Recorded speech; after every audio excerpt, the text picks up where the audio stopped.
नमस्कार, आप देख रहे हैं कैपिटल टीवी बिहार। मैं हूं आपके साथ रिया। नेपाल में चल रहे जेनजी आंदोलन के बीच बिहार से फरार हुए 254 बंदियों का मामला अब सियासी और प्रशासनिक स्तर पर बड़ा मुद्दा बन गया है। इन बंदियों के नेपाल भागने की खबर सामने आते ही सुरक्षा एजेंसियों में हड़कंप मच गया, जिसके बाद उनके खिलाफ लुकआउट नोटिस जारी कर दिया गया। सवाल उठ रहे हैं कि इतनी बड़ी संख्या में बंदी सीमा पार कैसे पहुंचे और इसमें किस स्तर पर चूक हुई। इस पूरे घटनाक्रम पर बिहार के उप मुख्यमंत्री सम्राट चौधरी का बयान भी सामने आया है, जिसने राजनीतिक गलियारों में हलचल और तेज कर दी है। अब ये मामला कानून व्यवस्था और सीमा सुरक्षा से सीधा जुड़ गया है। बताएंगे सारी खबर, देखिए रिपोर्ट। नेपाल में हुए जेनजी आंदोलन के दौरान वहां की जेलों से फरार हुए बंदियों में 254 बिहार के हैं।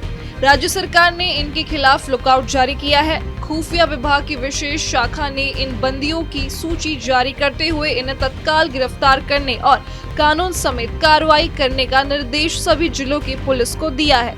नेपाल में चल रहे जेनजी आंदोलन की आड़ में सीमा पर निगरानी कमजोर पड़ी, जिसका फायदा उठाकर ये बंदी फरार हुए। सवाल ये भी उठ रहा है कि क्या ये पलायन अचानक हुआ या इसके पीछे कोई संगठित साजिश काम कर रही थी। बिहार नेपाल की खुली सीमा पहले से ही सुरक्षा एजेंसियों के लिए चुनौती रही है, लेकिन इतनी बड़ी संख्या में बंदियों का सीमा पार कर जाना सिस्टम की गंभीर खामियों को उजागर करता है। अब जांच एजेंसियां ये भी खंगाल रही हैं कि इन बंदियों को स्थानीय स्तर पर किसने मदद दी और क्या किसी नेटवर्क की भूमिका रही। इस पूरे मामले पर बिहार के उप मुख्यमंत्री सम्राट चौधरी का कड़ा बयान सामने आया है। उन्होंने साफ शब्दों में कहा कि कानून से भागने वालों को किसी भी सूरत में बख्शा नहीं जाएगा।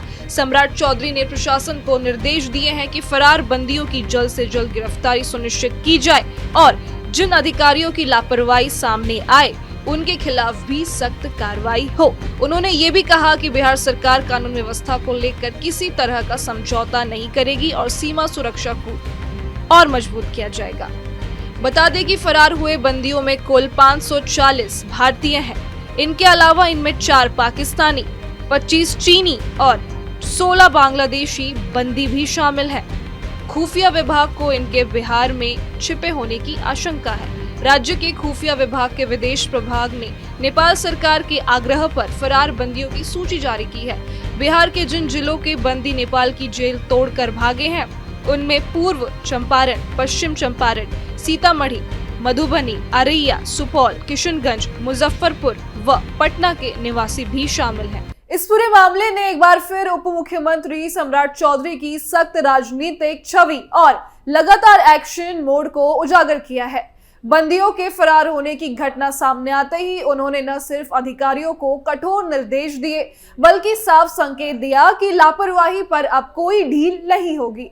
सम्राट चौधरी का ये रुख बताता है कि सरकार कानून व्यवस्था को लेकर सिर्फ बयानबाजी नहीं, बल्कि जमीन पर कार्रवाई में विश्वास रखती है। ये निरंतर सख्ती बिहार की राजनीति में एक मजबूत संदेश देती है कि सुरक्षा से समझौता नहीं होगा। फिलहाल के आज के इस खबर में बस इतना ही। देखते रहिए कैपिटल टीवी बिहार।